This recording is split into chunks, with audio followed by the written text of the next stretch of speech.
They told you God was in the sky. They forgot to mention he also lives in your rage, your desire, your shame, and your dreams.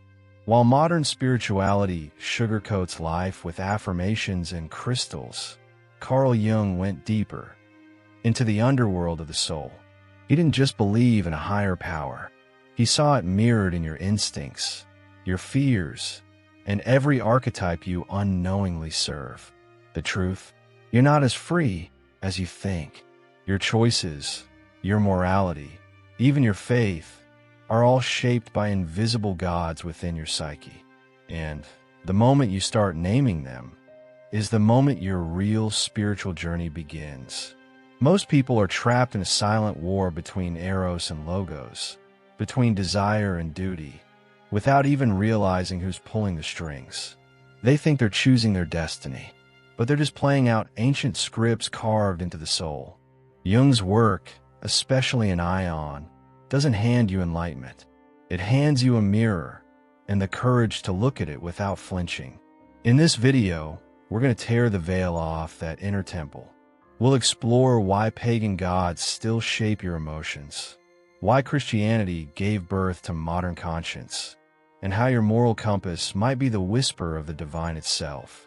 If you've ever felt torn between what you want and what you know is right, this isn't just a philosophical debate. It's your life, your choices, your destiny. And the moment you understand how these archetypes move within you, you'll never look at your reflection or your past the same way again. This isn't about believing in God. It's about recognizing how He, and every other forgotten deity, still lives inside you. Chapter 1. Eros versus Logos. The human psyche has always been torn between two invisible titans, Eros and Logos.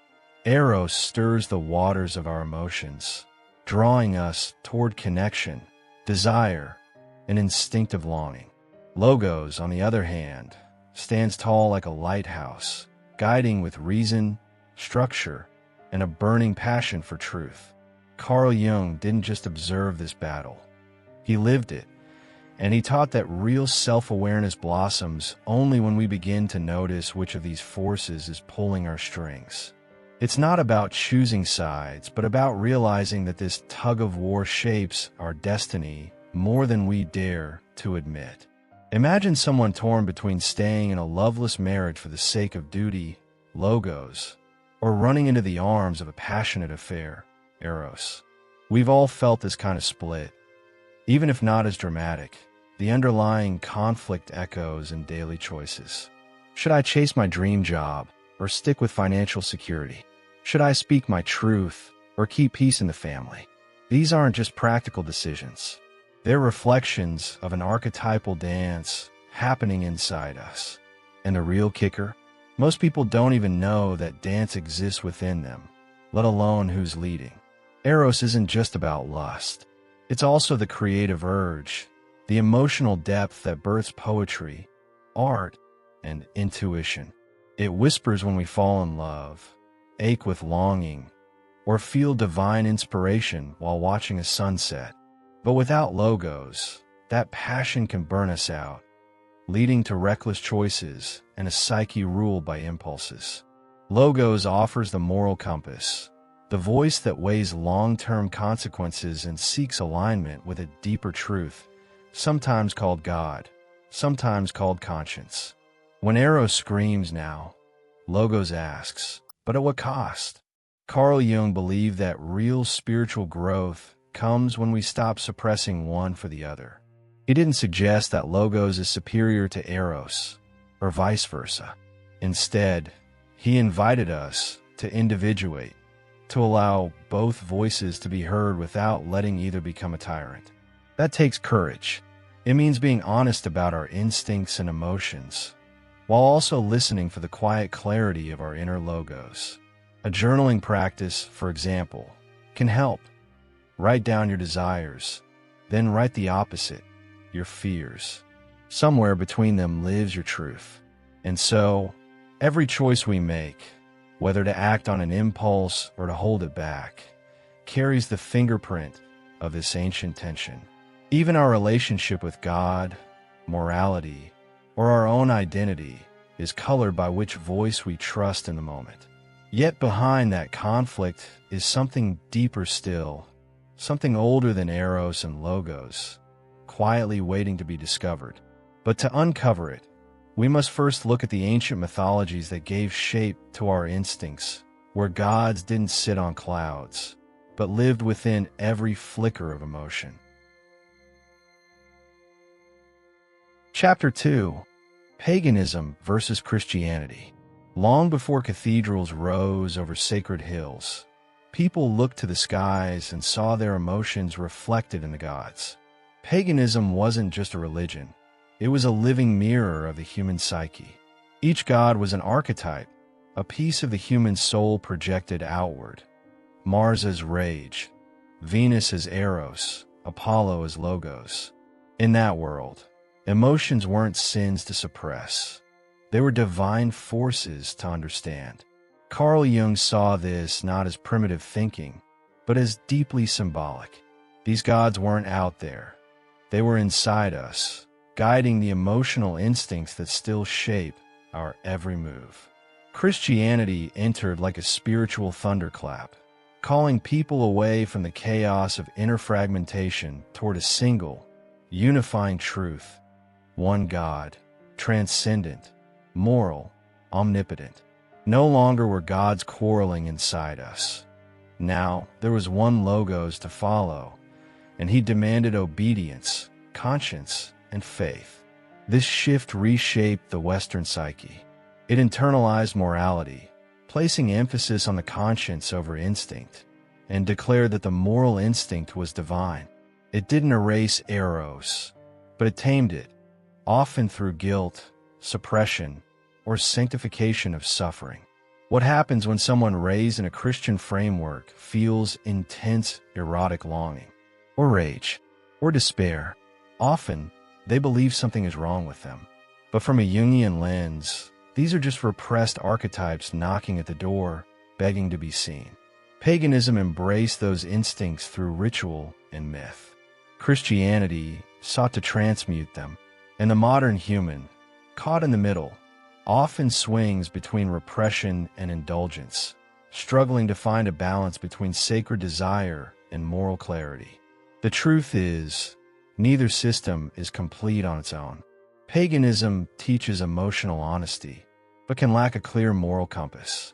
Christianity offers spiritual direction, but can demonize natural instincts. Individuation, as Jung described, is the art of reconciling these tensions, not through rejection, but through integration. It means listening when a part of you longs to run wild like Dionysus, while also honoring the Christ within who whispers of discipline and sacrifice.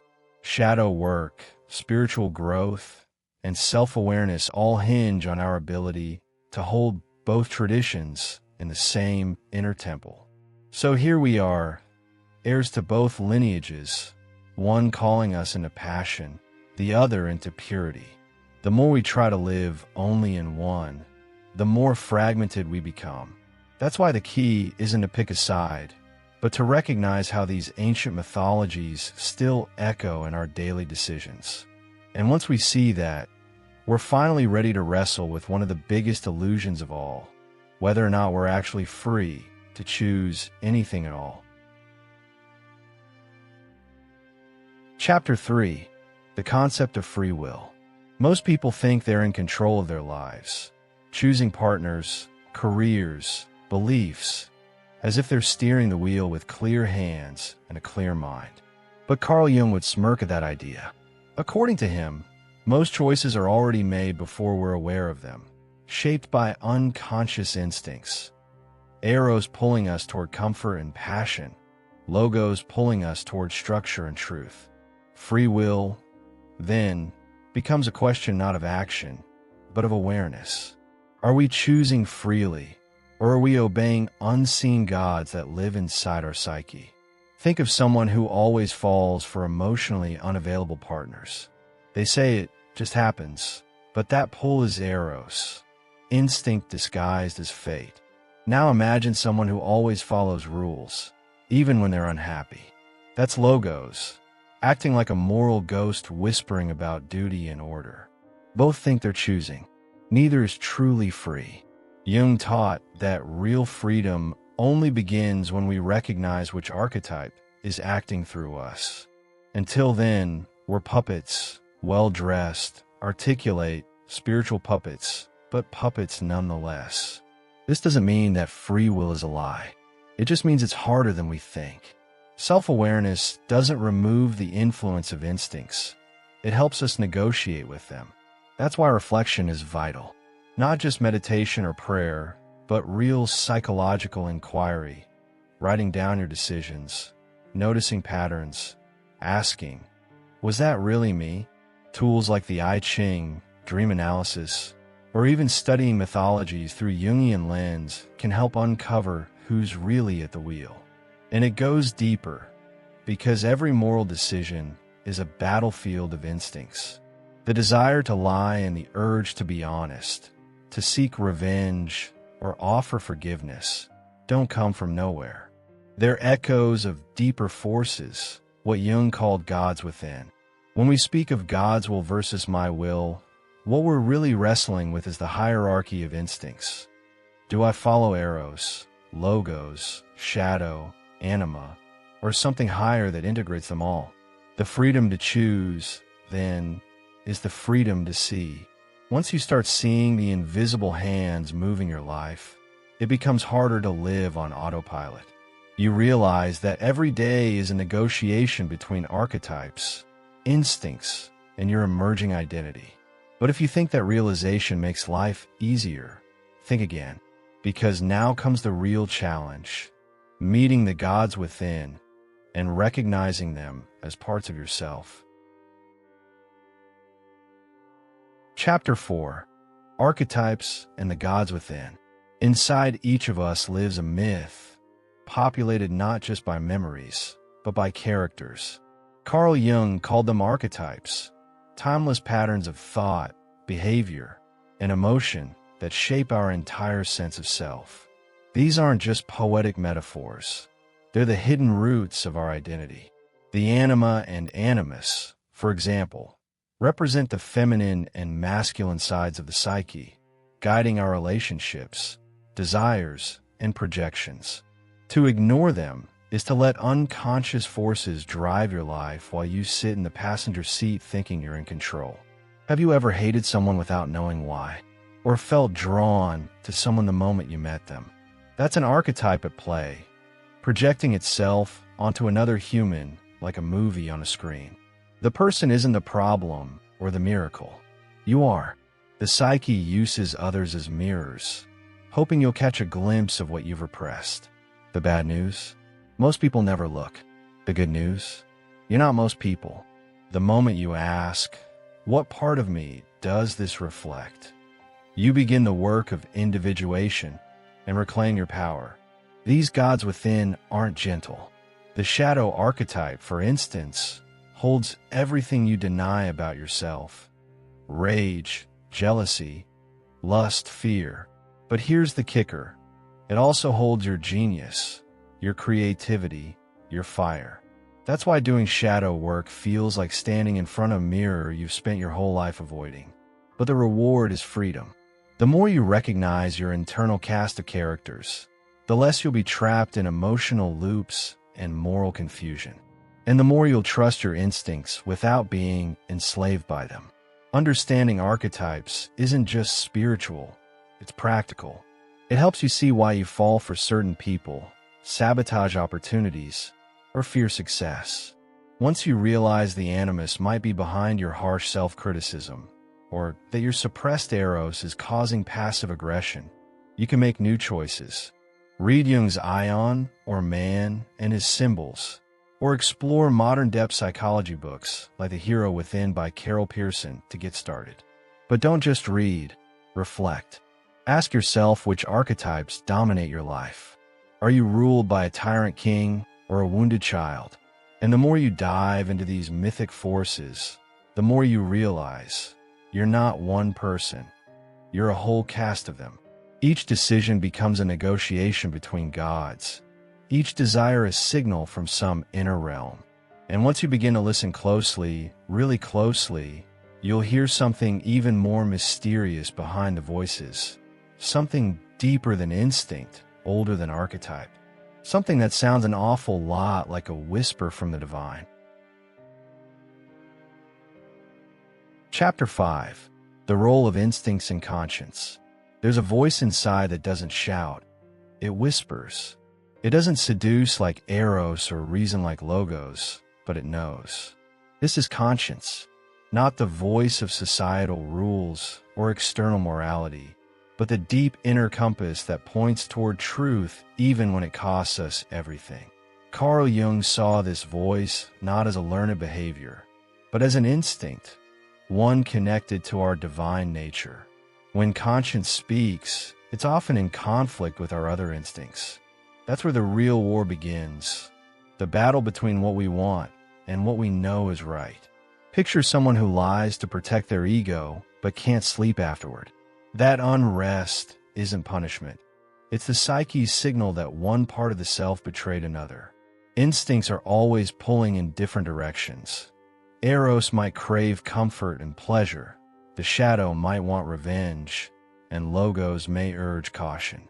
But conscience, it's the thread that connects the fragmented psyche to something sacred. Ignoring it might feel easier in the short term, but it creates an inner fracture that eventually becomes a crisis of identity.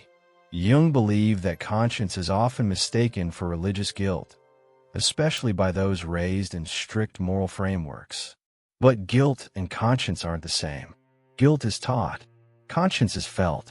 It emerges not from fear of punishment, but from the intuitive recognition of alignment or misalignment with the self.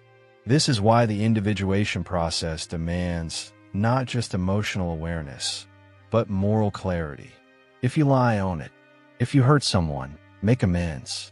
Spiritual growth is impossible without moral responsibility. And yes, the instincts that challenge conscience are real, powerful, and often beautiful. Eros can feel like love. The shadow can feel like justice. But when these instincts dominate without discernment, they hijack the soul.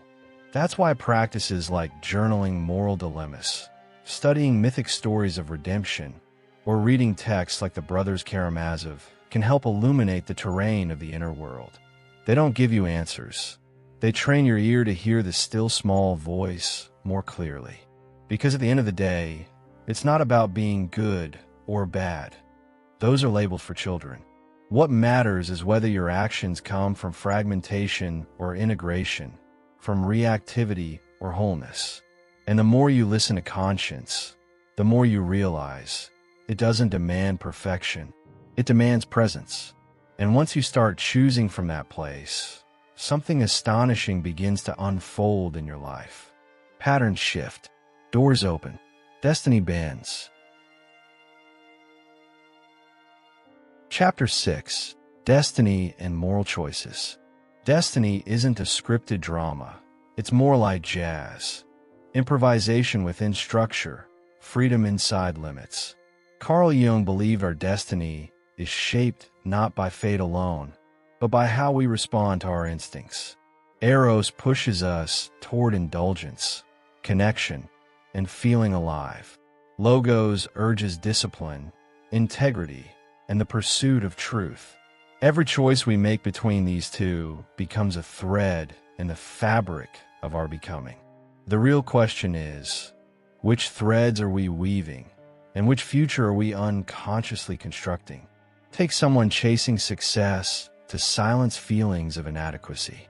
On the surface, it looks like ambition, but underneath, it might be the shadow in disguise. Another person devotes their life to helping others, but secretly hopes to be worshipped. That's animus, or even Eros, masquerading as sainthood. The psyche is full of masks, and most people wear them without realizing. But moral choices, honest, conscious ones, start pulling off those masks. That's when the real self, the soul beneath the roles, begins to emerge.